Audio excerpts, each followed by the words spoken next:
Hello and welcome everybody to News Effect. This is a Flickr Effects podcast where each week we count down the top 10 news items of the week from the world of film, television, and pop culture.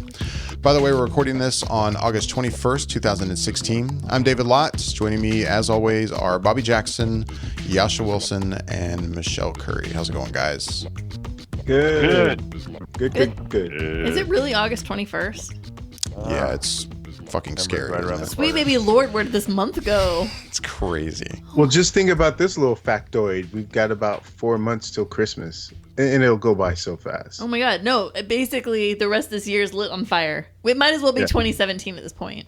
Yeah, Might pretty as much. I mean, honestly. I can't... where did August go? Dude, we're 2 weeks out of Dragon Con.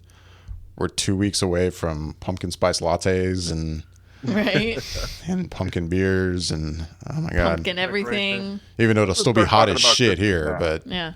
Oh, I'm start making talking my about chocolate Christmas chip now. pumpkin muffin. Yeah. oh yeah, they're selling all the, like, especially the pumpkin beer. They've been selling that for like a month, but I refuse to drink it No. until September 1st. No. Like I will not Really? drink that They've shit already yet. been selling it for a month. Oh yeah, dude. Like every year the pumpkin brews come out like earlier and earlier, and I want to say I saw them in July. that's And nonsense. it's just- that's heresy. Yeah, it's crazy. You know, it's funny. I almost have like a September 27th rule. And I don't know why I picked that date, but I'm like, I refuse to do fall things until like September 27th. You push I'm it to like, September F it 27th. L. I can't wait that long. Fuck I'm that. like, I can't. I'm like, because I think because we live here, it just never ever feels like fall. yeah, but that's the thing. ever It shows never up. does. Like if you were gonna wait till it felt like fall, you'd be having fall in I know, late but November. it's like this weird date that I have in my head. I'm like September 27th. That is officially fall. Yeah, man, Like, you're I don't know, waiting I'm way too weird. late. I can't do that. Like No way. I'll wait on pumpkin spice lattes. I'm weird. What? I'm super weird. Man. But I'll be making my chocolate chip pumpkin muffins. Oh, I want Oh, can you send some of those my way? Dude. yeah, right? Dude, I remember the first time I made these bad boys. I was like, I don't remember adding the heroin to this, but damn it, it's good. Like, I think I taste cocaine. I'm not sure. I was like, Uh, I don't remember lacing this with crack, but damn it, it's good. Like I was like, okay, this is happening. So yeah, I make like 5 or 6. I'll go through like 5 or 6 batches in the fall time frame. I need a care package. I may have to do care packages for you boys. Yay for care packages. There's not many things I bake well, but damn it, I bake those so well. Awesome. Anyways, I would like to give you my address off air, please. anyways. So yeah, summer's coming to a conclusion. We're moving into fall. Holy crap, where did August go? And that brings us to the news. What? Yeah. Nice segue, Michelle. Yeah, so let's get right into the news, and with that, I will turn it over to our news expert, Mr. Bobby Jackson. Let's get right into it. Number 10. So, it looks like we got a little bit of news this week in regards to Blade Runner. Looks like this film has finally filled out its cast, and this past week we learned that Jared Leto has been added to the cast. And the details of his character are being kept under wraps, but he's joining a very full cast where we've got Harrison Ford, Ryan Gosling, Robin Wright, Mackenzie Davis, and Lenny James. And Lenny James, if you're not familiar, he's the actor that's in The Walking Dead, and he plays all of a sudden his name just left my mind, but he's the African American character that has the stick, and he is a phenomenal actor because he's actually from Britain, I think, or England. And yet you wouldn't know it because most roles he plays are American based, and he just is phenomenal. But the movie also what's that, Yasha? Morgan Jones. Sorry, I just wanted to jump in. Yes, Morgan. He plays Morgan. Morgan. That's right. Thank you for the assist. But this movie, it's also a return of two people that have worked together in the past that have produced phenomenal movies, with director being Denis Villeneuve. I never can say his last name right. Villeneuve or Villeneuve.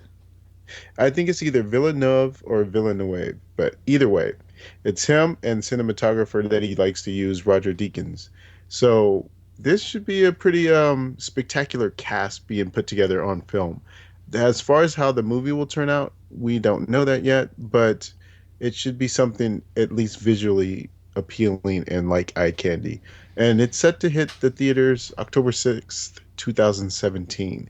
Now, I've gone on record as saying that I have not seen the original Blade Runner and that it was one of the movies that's on my you haven't seen what list that I still need to see. And hearing this cast makes me way more intrigued in seeing the original than I was before, just because I want to see where they go with the sequel. And to know that, I think I need to see the original. So I know I'm on that list that hasn't seen it, but Michelle and I know specifically Yasha, you were excited when you heard about Jared Leto joining the cast. So I'm sure you must have some thoughts on it.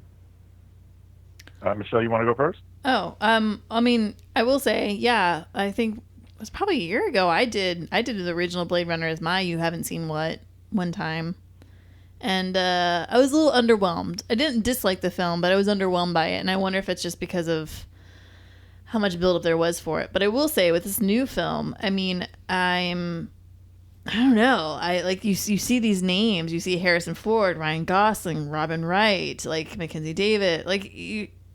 These are some serious names, and Jared Leto to add into the mix, like, I'm down with this. I'm curious to see how this is going to go down, and I'm kind of picky on remakes, so I can't say I'm like fully backing it, but I'm like it on paper this sounds great, and I'm looking forward to checking this out. I'm intrigued. I'm very intrigued. My eyebrow is raised. Well, I like the first one a lot, but I mean, I think probably because I saw it when I was much younger, and it's still something that I'll revisit every now and then. If I see it on, I haven't watched it in a while.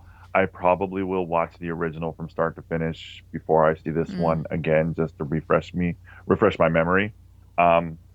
We actually talked about this in some of my classes when I was in school, talking about the visual effects and the ideas of lying and being able to tell the truth because of what they addressed in the first one, and how far ahead of the curve this movie really was when it came to special effects, ideas. It's very sci-fi, but at the same time, it's this throwback to detective stories.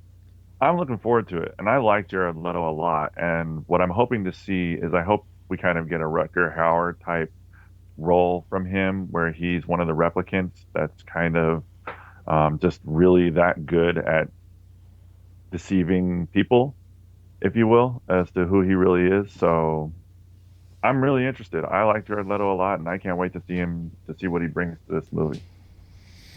Oh, cool. I will say, I dig the first movie. I think it's one of those movies that's kind of a product of its time. So if you're not a fan of that era of sci-fi, I could see that it may not appeal to you.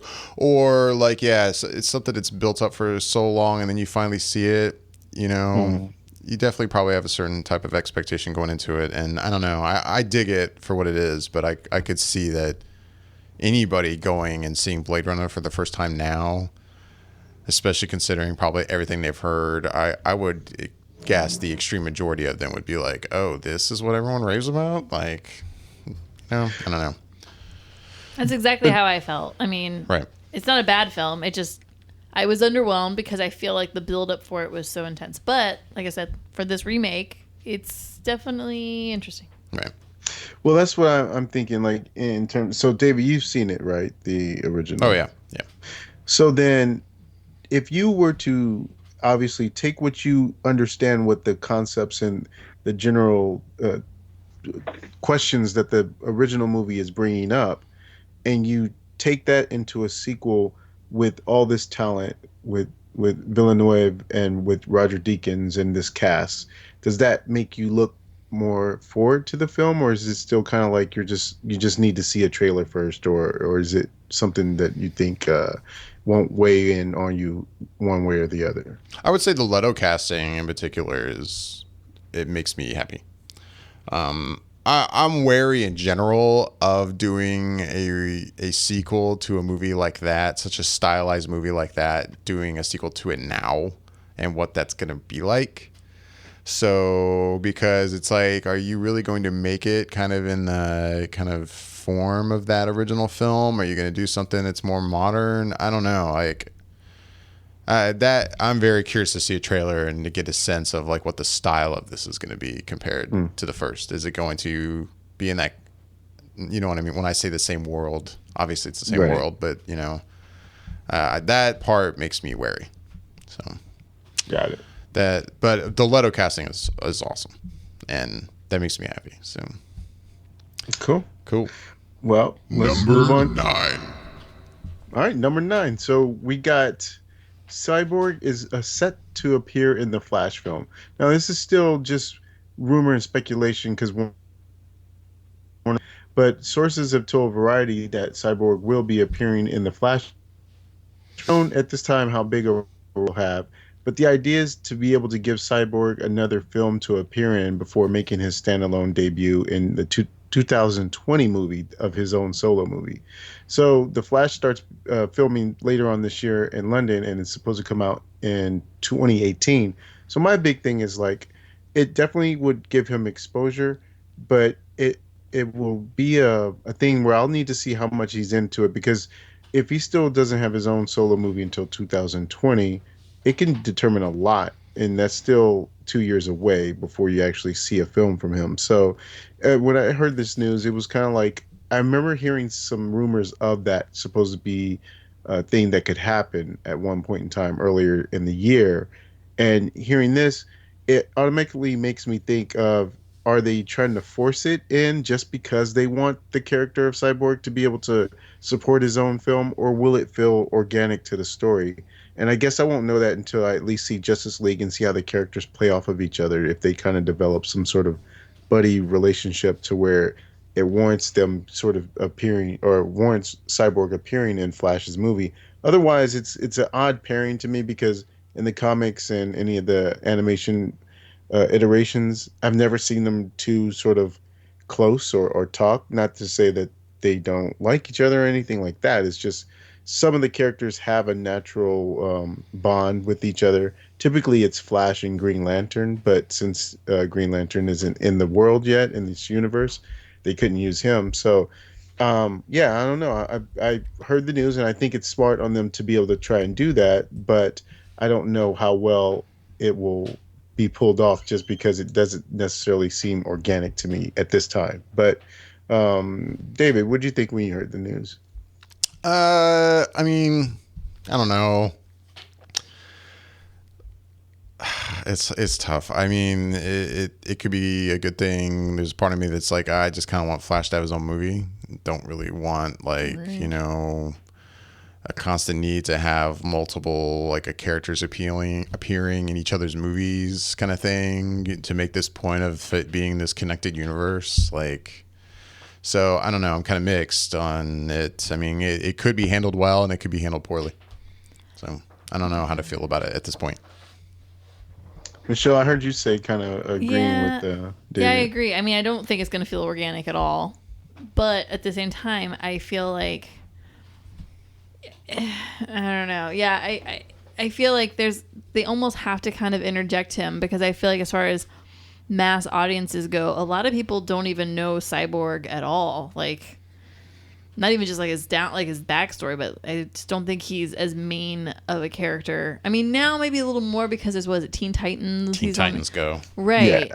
So maybe a little bit more, but even so, that's kind of, I don't know. I just don't, I think it's smart to put him in there, because one, it's not a character people are majorly familiar with, but yeah, it's not going to feel organic, and it's going to feel like, yeah, they're just trying to connect the universe, and I get it. I do.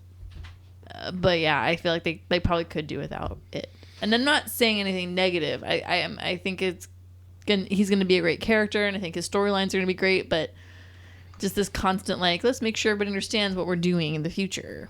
Just to remind you. Mm-hmm. I don't know. Yeah. If it's written well, where it makes sense. Right. I mean, it could be done well, or I fear it'll be more of a, hey, let's make Batman vs. Superman, but oh my God, let's have this chunk of Justice League stuff coming up kind of thing, where it's like sticks out like a sore thumb kind of deal. Yeah. I definitely will depend upon what they do with Justice League to see how that will flow into the Flash film for sure. But yeah. Well, I hope that it doesn't feel as forced as everybody's saying. Like, I actually kind of like the idea of him being in there because of what you just said, Michelle. I was going to add to that. I don't think a lot of the public or the non-hardcores know anything or have any background with Cyborg, and that's something that kind of needs to be explained. Right. And if they're planning on releasing the Justice League movie before his own independent movie, you definitely want to have like some sort of background, and hopefully they play off each other really well. But that being said, like you just said, if it's forced and it just doesn't feel very organic, I guess you can say, as you were saying, or the chemistry doesn't work, then yeah, it's just going to be a giant waste of time. Yeah. I mean, maybe not so much a background on Cyborg before but just a refamiliarization with his face and his look. I think is probably more what they're doing at this point. Is just to be like, remember this quick clip we had back in Batman versus Superman? Yeah, so he really is a character. Like just as a reminder, this is happening. I don't know. We'll see what happens. Well, Justice League's happening first, and this is true. So I mean, we should be familiar with it. But yeah, I don't know. By the time Flash comes out, I mean, it's most people by then having seen Justice League, you should be pretty familiar. And from what we've seen in the clips from Justice League, we've seen clips of him as Cyborg and clips of him just as what's his name, the regular character before he becomes pre-Cyborg. So right, I don't know. Yeah, we'll see. Yeah. Right.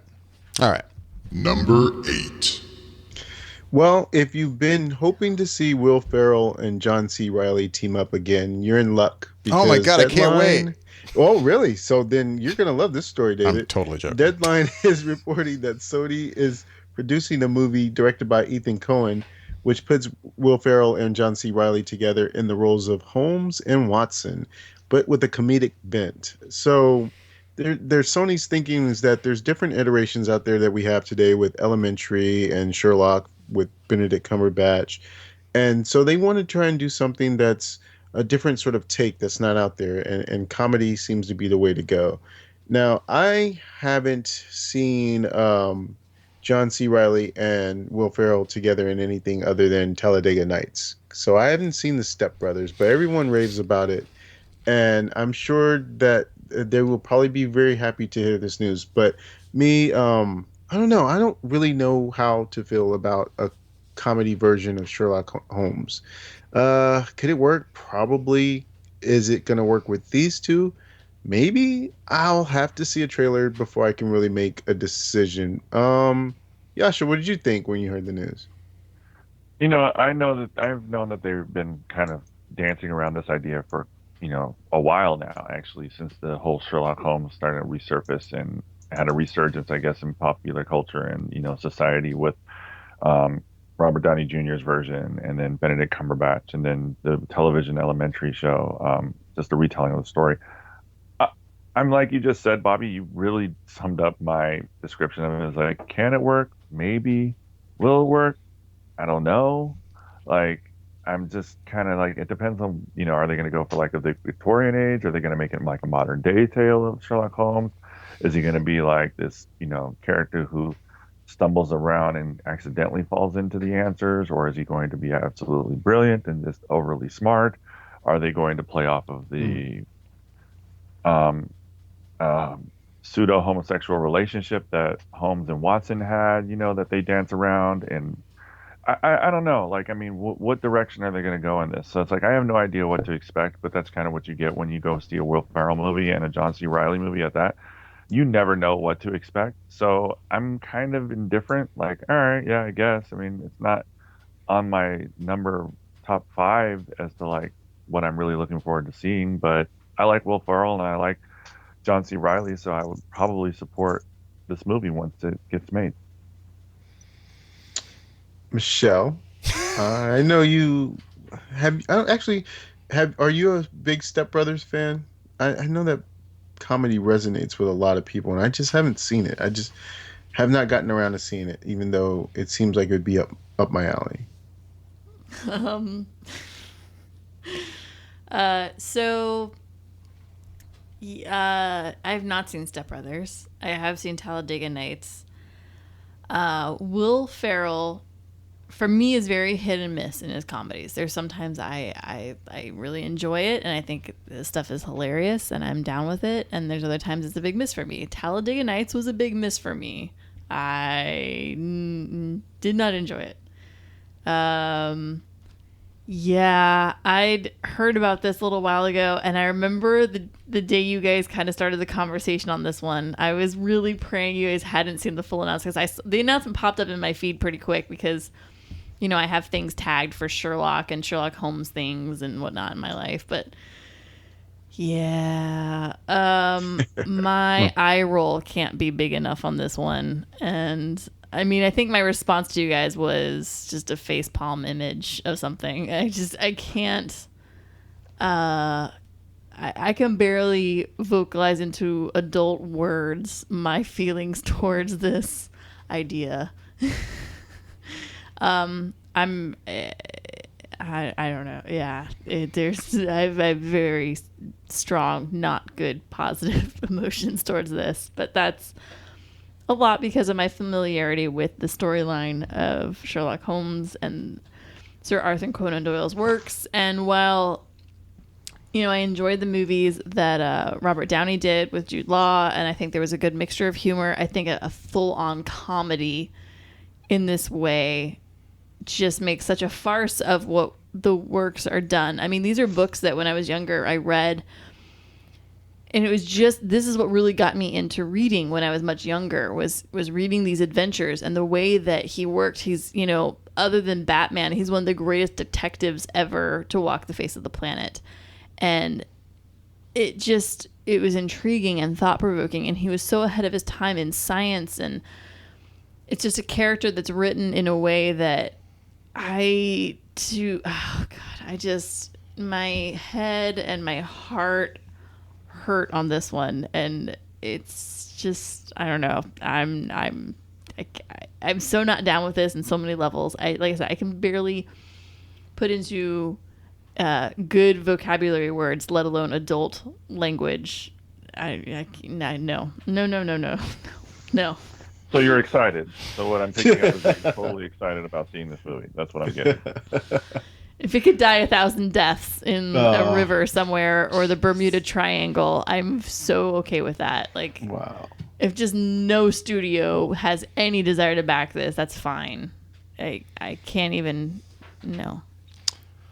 I'll say, I also haven't seen all of Step Brothers. I think I've seen most of it, like on TV here and there. I want to say the same actually with Talladega Nights. I don't think I've even caught all of that one. With that said,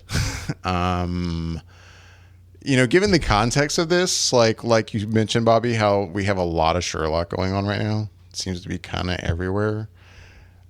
I actually can kind of dig this idea just because it could be funny given the context of, you know, hey, there's Sherlock everywhere and here's like another take on it, because why not? Because everybody's fucking doing it. Like, you know, I mean, it could be stupid because, hey, you know, sometimes Will Ferrell is hit or miss, like you said, Michelle, but it could be funny. So, I mean, why not? I'm saying this from the perspective, I don't have a deep seated regard for Sherlock. I mean, he's fine. It's not something I follow like you do, Michelle.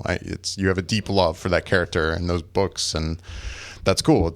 I'm not that way. So for me, I'm like, hey, this could be funny. Why not? Like, if this were just like a random thing, like we didn't have a lot of Sherlock right now, and they were just randomly making a movie where, hey, we're gonna do Sherlock, I'd be like, really? Like, this? It would seem out of place. This seems kind of silly and stupid right now. But I don't know. Given the context of it, I'm like, this could be funny, but we'll see.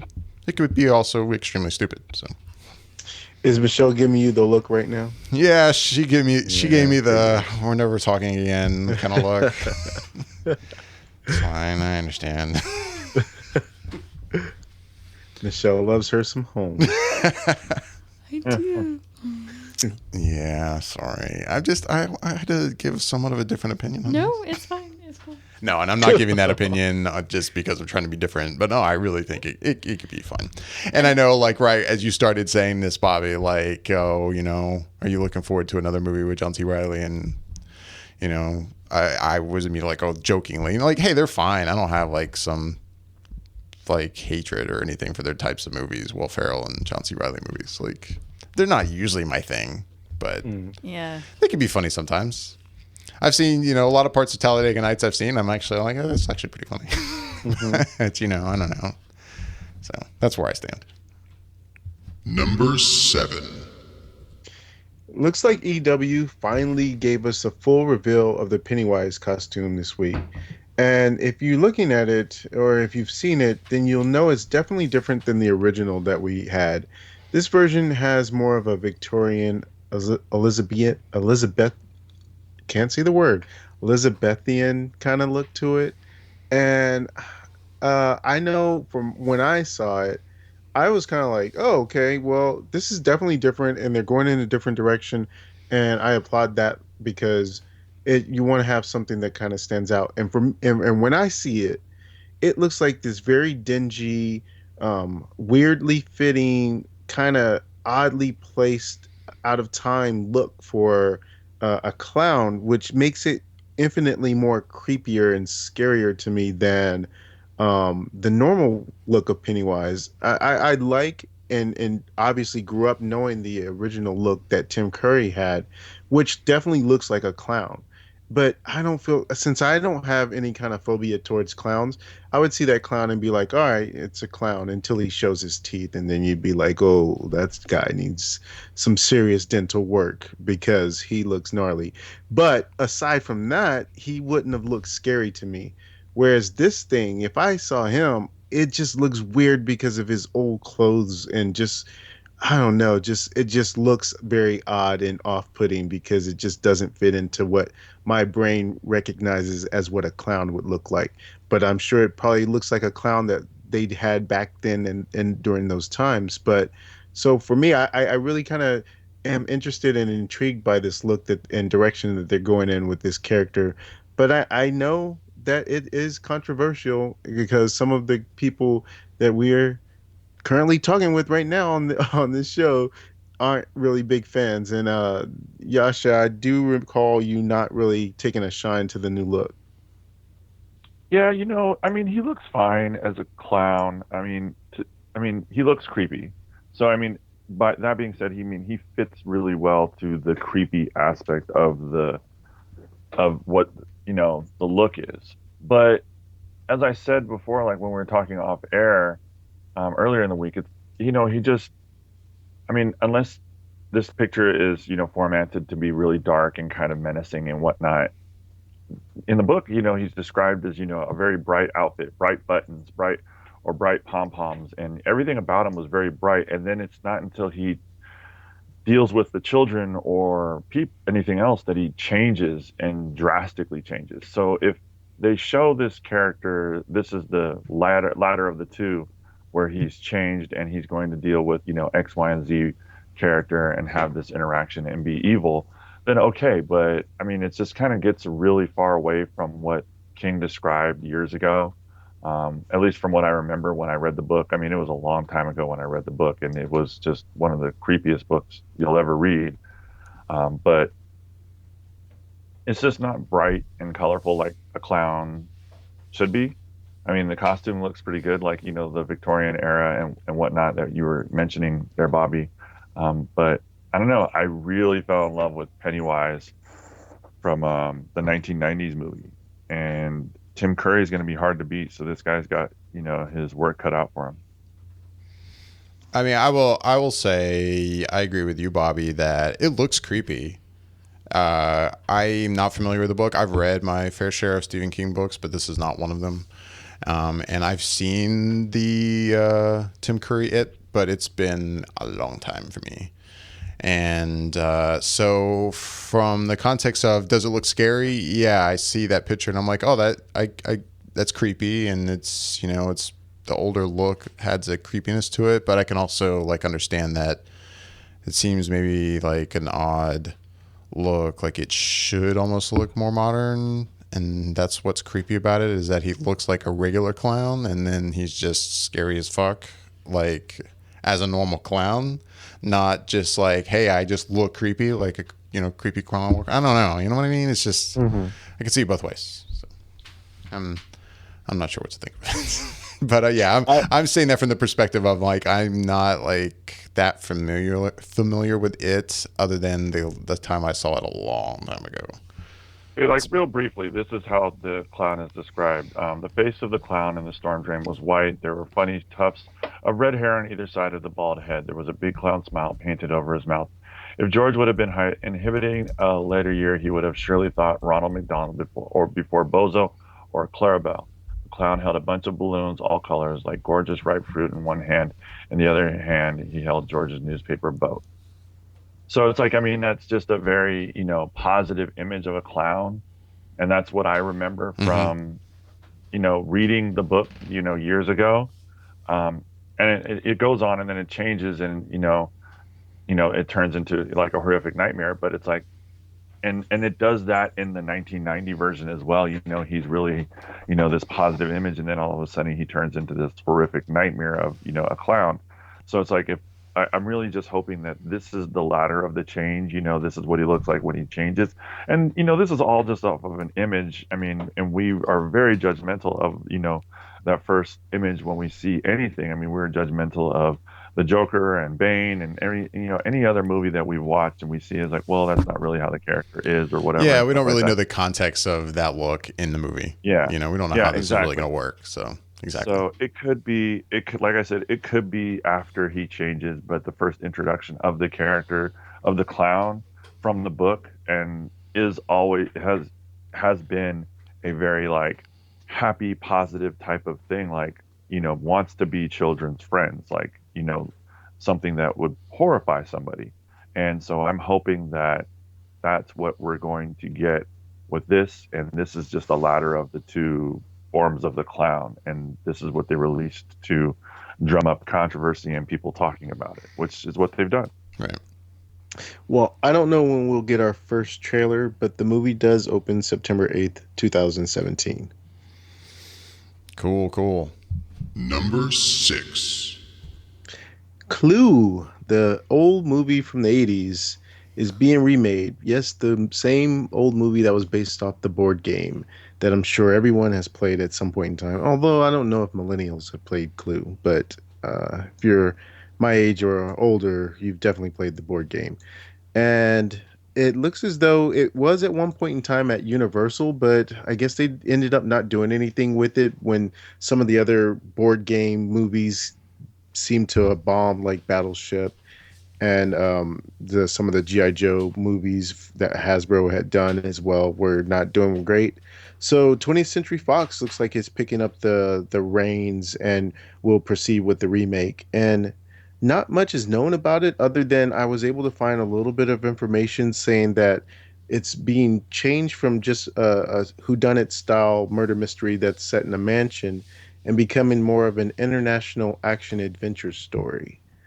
So... I want to say real quick, I think it annoys me the most that everyone is reporting on this like it's a remake of that film. And to me, it's like, yeah, that movie was there before, but this is a board game. And to me, it's more like, okay, well, that board game is being made into a movie again. You know what I mean? When I think with the word remake, I think, hey, this was a movie and now we're taking that movie storyline and we're remaking it. And I don't feel like that's what's happening here, but everyone's reporting it that way. And I don't know, it kind of irritates me. Sorry, just say that. Well, while you're speaking, what do you think of the... I think it's a terrible idea. Like you just said with millennials, have they even played the game? Like that's my biggest problem too, is that I don't feel like Clue is what it was when that original film came out. Sure, Clue is still Clue and people know Clue, and it's a classic board game that I would like to think most 20-somethings, if I were to ask them, hey, do you know what Clue is? They would at least know what it is. They probably haven't played it, but I think they would at least be knowledgeable as to what that game is.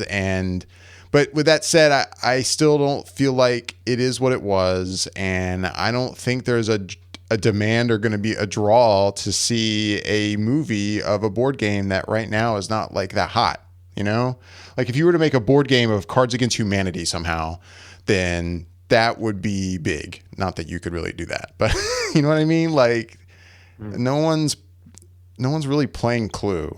No one's, why this? Like, this is very odd to me, and it screams that it's going to be a terrible thing like Battleship was, and this just seems like a horrific idea. I don't understand. And the whole idea that this has like franchise implications, like we're going to see like 3 of these fucking things, and they're going to be like around the world, and no, I think this is terrible. Honestly, I was like on board when I first heard about it until I heard about them doing it into an international action adventure. Because then it just escapes my mind in terms of what they're trying to do with it. Because if it had just been a murder mystery inside of a mansion, I could dig that, and I think that would be a good way to reintroduce it to a new audience, because it's a mystery and people love mysteries. So it would have been fine in that aspect, and it's based off of Clue, and people could have said, oh, okay, I've sort of heard of that board game. I've never played it, but it's interesting enough so it would have some sort of brand recognition. But when you start talking about having it as an international action adventure, I really don't understand how that plays into the board game or the concept of what Clue is. So, yeah, I don't know. I'm on the fence. I don't really know what to make of it, honestly, by that description and what they're trying to go for. It just takes it out of the realm of something that I recognize and puts it into a different genre that I don't really know how it adds up. So I'm really going to need to see something in line with a trailer that will make me sway one way or the other at this point. I will be shocked if I see a trailer for this and I completely do a 180. Yeah. Like, if that happens, Yeah. I am really curious then what the fuck they're going to do here. Because, like, this is really one for me that I'm just like, I do not get this. I don't get it really I'm with at you, all. David. I'm with you. Like, I couldn't agree with you more. I was a huge fan of the first one, and it's weird that before they wrote the story, I found myself watching it. Like, I think it was on a Saturday afternoon, and I was just flipping channels, and I was just like not doing anything, and I was like, oh, Clue is on. Oh, it's kind of towards the beginning. Well, I'll watch this for the next hour and a half, Yeah. and it's just like, there it is. And I found it just as funny and good as it did when I was a kid. And I even, some of the jokes, you get them a little bit more. It's just a fun movie. So it's just, I don't understand it. I don't understand their logic of getting this or making this move for this movie. Yeah, and I haven't mentioned that too, by the way. I did love that original movie. Like, it's fantastic. I mean, this isn't a movie I saw like in the theaters. I don't remember what year that even came out. Sometime in the 80s. 85. Yeah. Mm-hmm. So, I mean, I could have seen that in the theaters, but I didn't. So I didn't see that for a few years after that. But it's a great movie. So you and I have actually watched it together before. Really? Yeah. No. Oh, Wow. never mind. No.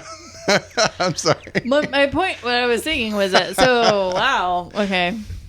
Anyways, so Clue is actually one of my favorite movies, honestly. I love that film. The comedy is just so smart and so witty, and it's so fun. And I mean, my brothers and I would watch this movie all the time, and in my family, like, we could quote this film. I mean, I can't even begin to tell you how many car rides start with 1 + 2 + 2 + 1 + 1 + 1. And we would just have this argument between all of us. And my mother would either, 1, be in the mood to play the game, or 2, be like, shut the hell up. I can't handle this conversation. Like, yeah, it's just one of those things. And it's just, I mean, I don't know. For me, David was saying, who's playing this board game right now? Well, my generation and older are what's still playing this board game. I don't know about the millennials, but like, we're playing it. And it's not that we're playing the original per se, because the original one came out in the late 40s. God, I mean, late 40s, early 50s. And so, generations have been playing this in a way. But right now we're playing it, and we're playing different variations of this game. And so it's like, I mean, I even have a Disney Haunted Mansion version of Clue at home, and it's fun. And I really would like to have actually a Sherlock version of Clue that's out there. Like, everybody's doing these variations of Clue. But here's the thing about Clue, kids. It takes place in a house every single time. every single time. Does not travel internationally and globetrot and jump from continent to continent. It is in a house. That is the appeal of this. It's confinement. It's knowing that there are these characters. There's these, 7 characters that are all in this confined area, and you don't know which one it's going to be. Not only am I not hot on them just doing another film on this, and like David was saying, like, it doesn't feel like it's a remake because they're not doing it. It's not being redone in the same sense as the other one. It's like a whole different film. But I'm not on top of this. Like, it's not paying any homage to the board game if they're doing international. It's clearly not going to be paying any homage to the 1985 film.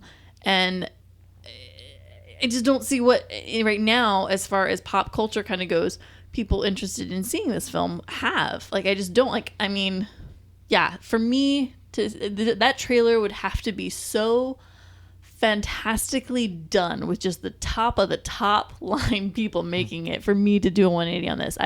I'm such a no, I can't even begin to start the no's. It's almost like the whole John C. Reilly Sherlock thing with Will Ferrell. Like, no, I no desire to see this. And I would imagine even if it is a trailer and a movie that ends up being amazing and a franchise that ends up being amazing, even if it is that, I would still probably do a review on here and love it and then finish it with, it was great, but still, why the fuck is this a Clue movie? This should be something else, you know? Right. It's its own thing or something. Like, why Clue? It just doesn't seem like it sounds like Clue. And I'm not against the whole let's globetrot and do an international murder mystery. That actually sounds interesting. Sure, it could be a great movie. But it's has not Clue. nothing to do Or with Clue. And that's what I'm trying to say. Like, even the board games that are redone right now are still based in a home it stays true to the original 1940 whatever year it came out board game. I don't know. And as far as it like being a remake of the other, it just doesn't seem like it has that feeling at all whatsoever. And I think it's, in a way, thank God, because I just don't think, I think they might have this moment of, we're never going to capture that. Although they tried doing that with Ghostbusters, but we won't get into that conversation. But it just, yeah, we'll see what happens. I'm a big no. That's where I'm at. I think what it comes down to also is, hey man, you got to do a lot of shit to top Tim Curry, because he was in both of these movies that we're talking about. Why is everybody remaking Tim Curry things? They're redoing Rocky Horror I Picture know. Show. They're doing The Clue. They're doing. Yeah, we haven't even talked about that Rocky Horror thing yet. Like, what did Tim Curry ever fucking do to Hollywood other than to give us really spectacular performances? Well, you just answered your own question. Because he made these things great, they feel like, well, let's go back to the well, because he was the element that elevated the material, but they feel like, well, the material was good and he was in it, so let's try the material again. So The They've already downside done is, Annie. If they remake Legend and cast somebody else, oh my God! Don't even lose my speak mind. of such horrific atrocities. it's bound to that's happen, like for sure. It's like you're. God, that's almost. Oh God, no. But No. of all the things that you could remake with Tim Curry, though, come on, Legend, like, Hey, most people have You not never even seen that know. fucking movie. You Like, never True. know. like, I think it's more crazy that you're remaking Rocky Horror, you know, what have you. But Well, I will say the best Clue remake I've seen in years was probably The Hateful Eight. yeah, I could see what you're saying with that. And again, where was that? Oh, it was confined to. Exactly, which is why it would feel more like a Clue remake than this is going to be. Yeah. Anyway, Like Battleship was, where it was like, this is not the game Battleship. This is, what the fuck is this? Right. You know, Right. Okay. that was cute how they turned the weapons into little pegs. I kind of like that. Sorry. I'm glad I haven't seen Number 5. So, it looks like Netflix better watch its back, because Hulu is getting into the Marvel business as well. We heard word this week that Marvel is bringing one of their very popular comic series called The Runaways to Hulu. And the story follows 6 teens that don't really get along with each other, but they band together in order to fight their parents that are supervillains. And this book was originally done by Brian K. Vaughan, and it's a super hugely popular comic book series, though it didn't last for all that long, honestly. It was maybe a good 24 issues or 36 issues at most. And at one point in time, I remember Joss Whedon had done an arc. Maybe if I don't remember how many issues he wrote, but he was on it for a little while, and then it never really had a full ending. It kind of just ended without getting closure. But I just found it really interesting that Hulu is finally getting in on this lucrative Marvel business, and it seems like as though Marvel is starting to spread, and in a way where probably because they almost got as much as they can on Netflix in terms of being able to get produced per year with all the different shows that they have, and then the second seasons and third seasons of the shows that they have, that they probably just ran out of room with Netflix and went over to Hulu. And I was kind of surprised by it because I didn't know that that was even a possibility for them. I just figured not that Netflix had some sort of exclusive deal that Marvel can only put out shows on their entertainment platform, but it just never crossed my mind that they'd go to Hulu and start expanding there as well. So it's interesting news, and I know it's a beloved series, so I'll be very curious to see how this translates into Hulu and if it ties into the cinematic universe as well as the other series, and just what kind of production value it gets put into it, because I haven't seen any of Hulu's series, their original series, to know how well they are doing things over there. And I don't know in terms of what kind of platform that their cost is in terms of being able to subscribe, because it seems like they're starting to move to a model where they don't even have a free Hulu anymore. It's like just a paid service, just like Netflix would be. So yeah, it'll be very curious and interesting to see how things start to develop down the line. And I forgot to mention that it's being developed by the people that I forgot to say who it was. The can anyone help me? Yeah, I don't know. Sorry. Oh, never mind. I pulled it up. Sorry about that, folks. It's Josh Schwartz and Stephanie Savage that did the Gossip Girl. They're the creators of Gossip Girl are doing this project for Hulu and Marvel. I will say, in terms of Hulu production, like I'm not caught up, but I've seen episodes of Casual, and it's excellent. Oh, It's yeah. extremely good. So No, Casual's really good. in terms of original stuff on Hulu, that's all I've seen, and what I've seen, I've been very happy with. Yeah. But Runaways, I'm not familiar with. So I haven't read it myself either, but I just know from the time when it was out and I was collecting, people really loved the series, and it was just one of those things where it was pretty much the talked about comic. It was like if you weren't reading it, you needed to be reading it. So seeing it turn into a series is something that should promote a lot of interest, because I remember at one time before the whole Marvel Cinematic Universe kind of took off, that was one of the movies that they had been talking about having in terms of a cinematic movie as opposed to just a cartoon or something like that. They were highly developing a movie for the Runaways, but the whole cinematic universe started to coalesce and it kind of just got pushed out. So this is where it's resurfacing, but I'm interested. It's got Marvel's name on it and it's a comic book series, so I'm in. Number 4. Instagram. Well, some people use it as to take pictures of things, and some people use it to promote, and sometimes those things cross over into one thing. And it looks like Henry Cavill used his Instagram to share with everyone a picture of slightly enlarged picture of a black costume.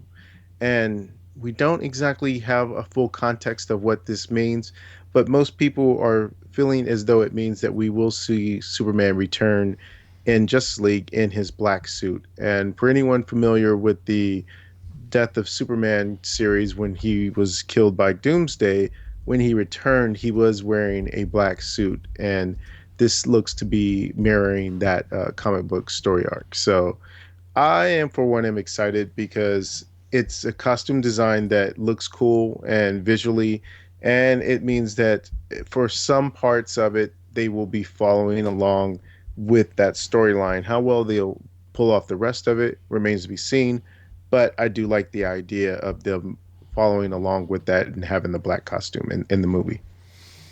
Yeah, I mean, I was scrolling through my Yeah. Instagram and saw it, and I mean, it was like I hesitated because at first I was just like, I mean, trust me, it was like split second that there was a moment of, oh, it's the Superman costume. It's just like a black and white photo. Oh wait, no, that's not what that is.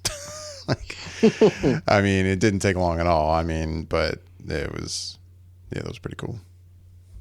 Yeah, I felt the same way when I saw it. I was just like, oh, that's cool. That's not black and white at all. That's actually black. That's the costume. Cool. That's gonna be fun to see. Yeah, I can't wait. I think it's good news for the storyline as a whole. I think following it is, yeah, no, it's good. It's a good announcement, and I like the way he did it, and yeah, it's fun. It builds excitement. I mean, everyone's been speculating that what would happen, so it's just nice to see something. Yeah, a little peek. Yeah. Number 3. Sadly, I have to report some bad news. It looks as though Mission Impossible 6 is becoming a Mission Impossible because we heard that the production has been halted because of a dispute with salary between Tom Cruise and Paramount. Now, when I heard this, for one, it just was really disappointing because these Mission Impossible movies have been getting better and better, and it's just something to look forward to. We already initially had it pushed from, I believe it was in early summer, and then it got pushed into late fall. And so now, or late fall of 2017, sorry. But now, who knows where it might go because of however long they decide to hold back on production. And this whole thing to me is just so weird because, well, one, you think they would have all this worked out ahead of time, but especially before announcing a date and all that good stuff. But beyond that, Paramount, I mean, I know that there's probably an infinitesimal amount of possibility that someone from Paramount is listening right now, but if you are, it's Tom makes me giggle. Cruise. And I think by now he's proven that he is that franchise, so you kind of need to just pay the man what he wants and get this going, because I don't know what other franchises you guys have in your arsenal, but it's definitely probably not as making as much money as the Mission Impossible series is for you. So pay the man and let's get this movie going. And my understanding, though, is that it's not just him, but it's actually Bad Robot and what's it, And Skydance Skydance, as yeah. well that want a They're bigger all cut of this. co-financing, Yeah. Yeah. They want a better cut. I mean, I mean, they need to figure it out. Like, I mean, increase the back end profits or whatever they need to do, because I mean, the last one cost 150 to make, and it did, quite over that for domestic, and then foreign, it, raked in the dough. So it's like this franchise is still very, very, alive, and people still want to see this. And Bobby, you're absolutely right. They keep getting better and better with the action sequences and the storyline, and it's just a fun movie, and it continues. I mean, even if it's the same pseudo plot that they do over and over again, I'm still watching, man. I'm still gonna go get my money, give my money to this franchise to watch it. So they just need to figure it out, because it's kind of ridiculous that this is even being like halted just to do what, to have a couple of talks. Yeah. Yeah, I mean, I would say to anyone who's like seeing this and thinking, "Oh man, like the movie may not happen." Like the movie's gonna happen. Like, Oh yeah. this is gonna get resolved. I mean, this film isn't set to really even start shooting until January, I believe. And I mean, there's a good possibility that they're gonna stay on that track. I mean, it might get delayed a little bit. And like you mentioned, Bobby, I think it's already been delayed before. So that sucks. Of course, we want it sooner rather than later. But I really feel like, I mean, if you're worried, oh my God, is this movie going to happen? This is just a little bump in the road. Yeah. It will happen. Anyway, Number 2. So there's a little bit of shakeup this week. Once again, whenever we have a story about a property that we all know and love, and there's some change going on, it causes a bit of an uproar. And this week was no different from that. That we heard about a casting for one of the characters in the new Spider-Man Homecoming movie. We initially had heard one of the people that was cast in the movie was Zendaya, and there was no mention of who she was playing other than I believe her name on the script had said Michelle. But word came out this week that it does indeed look like she will be playing the very popular and very well-known character Mary Jane Watson, who is, as most people know, Spider-Man's biggest love, or one of, I should say, if you count Gwen Stacy as one as well. So this information that came from the Wrap, and it looks like they had also had information in regards to some of the other characters, but that was the biggest thing that kind of came out, and it shook a lot of people. And as that tends to happen, because if you don't know, Zendaya is not a redheaded white female. She is an African American woman, and so a lot of people weren't particularly on board with that. And from my end, I have no sort of qualms about the replacement, other than just from a nostalgic factor that I'm so used to Mary Jane being a redhead white woman that it's gonna be. It'll probably take me a little bit of time to adjust to the change, but nonetheless, I'll be fine with it. It's just that I guess from my perspective, it's one of those things where I feel like they haven't quite gotten the character of Mary Jane right in the way that she was traditionally. And so sometimes when that happens, I'm more prone to want to see it done right first before I see it change. But having said all that, I still am more than willing to accept Zendaya into the role. And as long as she can still, I guess, embody what Mary Jane stands for, then I'll still be fine with it. It won't bother me that much. It's not that jarring for me. It's different for sure, and it will definitely take me some getting used to, but I am absolutely not opposed to the idea of it. Out of curiosity, is anybody seeing, like, literally seeing backlash from anyone, like in their social media feeds or on Twitter, or is it more just we're seeing news report about the fact that, hey, are people going to be upset about it? Like, you know what I mean? I haven't seen anything. I have seen some on Twitter, but that just happens. I guess there's just going to be people who I don't know whether they really feel that way or not. They're just going to like spit that out there. But I don't think enough people really know specifically to really have a full fledged opinion on it just yet, because it's obviously people who are more into the news aspect of entertainment like we are, where you'll kind of see and hear news outlets talking about it. But yeah, I have seen some of it though. Okay. I mean, and of course, it's the internet. You're going to see people. Yeah. If you look for it, you're going to see people complain There are about trolls. anything. There are trolls everywhere. But I'm just curious if there's a lot of it. Are a lot of people really like, this is insane, you shouldn't change this? Like, because I mean, of course, I'll just say my opinion. I don't give a shit. Like, you could make the next Batman Asian. You could. I really don't care. I mean, I get what you're saying too, Bobby. Like the nostalgia of how I've always known this character in the comics to look this way. So you always kind of like when you see it in a different form, like on the big screen, like it's nice to see it kind of familiar. But at the same time, like, I think we can all agree that we don't care that it could be any race of person. It's fine. It's more about the attributes of the character and not how they look. So. No, exactly. It doesn't matter what. The background's not what really matters. What matters is how did they write the character. I mean, you can quickly tell whether or not this is going to be true to form or not within the first like 10, 15 minutes of dialogue that person's going to have in the film. And so if she comes out and she has a good performance and they've written her correctly, everything else just fades away to the background.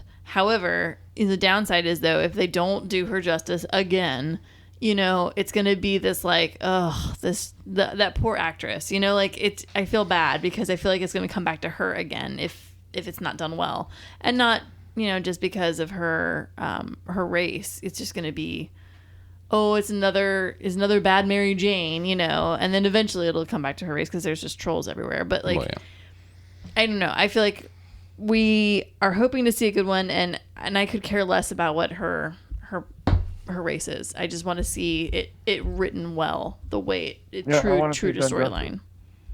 I want to see it done justice, and I think that she actually might be able to. I mean, she emanates. I mean, we haven't seen the character. Bobby's right. We haven't seen the character done right just yet. Right. We just haven't. So I'm with you, and I'm just kind of hoping that, you know, hey, let's hope that this character comes out right. I mean, I could care less if she, you know, what nationality she is, but it's just a matter of like getting it, you know, done right to begin with. I will say that, you know, the one thing I will miss is that I do like me some redheads, so I'll miss. Well then.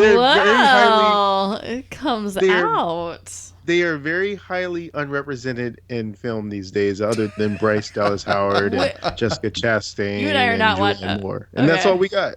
So we need some more redheads. That's all. Agreed. I'm with you, Bobby. I can't argue with that. Sucker for a redhead. Thank you. Which is one of the reasons why I love Daredevil so damn much.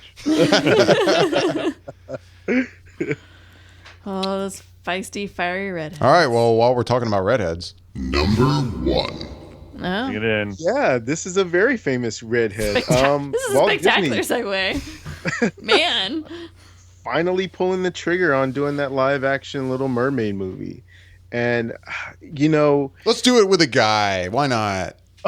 Well, hey, The Little Merman. I think they would probably do a better version, right? I mean, it is Disney, so I don't know. I think we're gonna at least get to see a traditional version, and Disney has so far been knocking it out of the park with their live action translations from their animated films. And in this one, we also have a pairing of Lin-Manuel Miranda and Alan Menken. And obviously, Lin-Manuel, he did the Broadway show that pretty much everyone and their mom has at least heard about. Has any of you guys seen it, actually? Hamilton? Seen it? Yeah. No. Okay. I know one person in my circle that has been lucky enough to see this play, and her head exploded, basically. So, and I hesitate to listen to the music, actually, too, because I'm like, part of me, I imagine eventually one day I will see it. Right. And I kind of like the idea of like when I see it, I won't know the music ahead of time. Right. So I'm like, I hear such great things about it. So I'm extremely tempted to go listen to the soundtrack, but I haven't done that yet.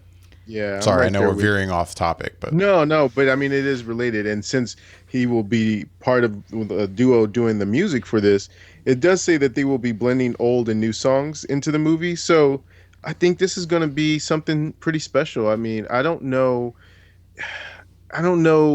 in regards to anything else that of the translated movies from animated to live action that I'm more curious about. For some reason, same thing with DC and with Aquaman. There's something about movies that have an underwater base to it that makes me curious to see them, because it's so hard filming with stuff that's underwater or doing that kind of a scenario. And I'm always curious to see how they will work that into a film and be able to pull it off in a way that makes sense. And I'm really curious about it. Obviously, the animated movie is super popular, and being the fact that I have seen it mostly, I'm kind of curious to see what the live action will look like. Don't roll your eyes, Michelle, just because I haven't seen The Little Mermaid. Sorry, I was probably too busy watching Transformers. But I will definitely check out the live action version. wait, you said you haven't seen The Little Mermaid? That's exactly what he's saying. That's exactly what he is saying. That is what I'm saying. That's not clicking in my head right now. No, I know. Yeah. All Wow. All right, man, I fully admitted that I haven't watched many Disney animated films, and that I really didn't start watching their films until it became more of a CG nature as opposed to the cartoon films. I'm sorry. Because I was like a teenager then most of the time, and for me, my world, if I was watching animated anything, it was revolving around robots or soldiers or something of that kind of nature, as opposed to watching the Disney classics. They just had never really appealed to me growing up as a kid. You don't have to defend yourself. There's plenty of shit I haven't seen. I mean, of we're course, not I'm going gonna to get into the shit that you haven't seen, David. We're just not even going to. Hey, I'm fully admitting it. My problem is more recent stuff and really old stuff. Right. All the stuff in the middle, I'm good. Right. I mean, overall, here's my thing with this whole remake situation with Little Mermaid and the live action of it all. I'm down with it. I think they've got good people behind it. Like Bobby said, he's really curious about how they do this underwater stuff, and he seems really positive about it. And I am just negative Nelly about this bad boy. Like, I'm like, I can't see them pulling this off well. I'm concerned. I'm not sure. I'm just like, I don't know. I don't know either. Is it going to be like that Star Wars movie where they have a bubble world and Phantom Menace? I mean, I get what you're saying. You see what I'm saying? Like, I'm like, well, how are you pulling this off? I get what you're saying, and I can't imagine how you would pull that off. But if anyone's gonna figure out how to pull it off, like Disney would not move forward with something like this unless they have a good idea of what the fuck they're gonna do here. Yeah, no, I fully agree with you on that thought process. Right now I can't imagine what that's gonna be. I have faith in them, and I will say I think they can do it. I don't know what it is, but I think they'll do it. And on that standpoint, I agree with you. It's Disney. They're not going to go forward with something if they have not thought this bad boy through. And yet I'm still so hesitant. Like, I don't know why. Like, it's still, I'm like, I just don't know about this. Like, I think I'm also kind of concerned if they're just going to make her appear, her and the other mermaids and mermen. Like, are they just, and Ursula even, like, is it going to look too fake? Is it going to be a CGI nightmare? Or is it going to be a CGI night? Like, I don't know. I'm so like, I have the weird vibes on this one. Not bad per se, but I'm just kind of okay. I feel like so much can go so wrong so quickly on this, and but like you said, it's Disney. They know what they're doing, and I fully believe in that at the same time. But man, it gets me the heebie. So that's where my faith lies in, because it's Disney. Because we had the Jungle Book that just came out, and that was all CGI other than the kid. And that looked fantastic. And if you haven't seen it yet, you have to see it, because it's just something to take in, because it's awesome what they did there. And then we also have the other version that's going to come out sometime next year that's not Disney. And we don't know how that will turn out and if it'll be good or not. But they've already set a very nice precedent, at least with Disney and the way that they did their Jungle Book. And so I feel like the same thing with this Little Mermaid is that they'll have something very well thought out, like David said, and planned to where they're going forward with this. Whereas I would probably put my money on Disney's version more so than I would on Universal's version with Chloe Grace Moretz in the role, because I don't know that Universal will know how to handle this and be able to do it right. And at least with Disney, they have the side on, or they have on their side the ability to incorporate the songs that you're familiar with and just make it feel more like something that you're more able to grab hold of. Whereas with the Universal one, they're kind of going on their own and uncharted territory for them. Whereas I think with Disney, they had that experience in the Jungle Book to be able to say, okay, we can do this. And by the time we start working on this, we'll even be able to improve on what we did in Jungle Book. So I'm hopeful. I'm very hopeful. Yeah, I mean, like I've already said, I'm hopeful. I mean, with who is behind this, and I don't know. I get the trepidation with the whole underwater thing, but I have faith. I mean, it's not just the underwater thing. I have other visual like I said, yeah. But I don't. Okay, one quick question, Michelle. Are you more worried about this movie turning out to be good, or more worried about Mary Poppins Returns being good? Oh, sweet Jesus. We got to go sometime, Bobby, man. You're going to open up a whole I'm can of curious. worms. It's not like it has to be a long. Bobby loves to listen to me talk, man. And then you're going to bring up Beauty and the Beast next. I've been and waiting for that one to come we're out. never leaving. I've been waiting for that.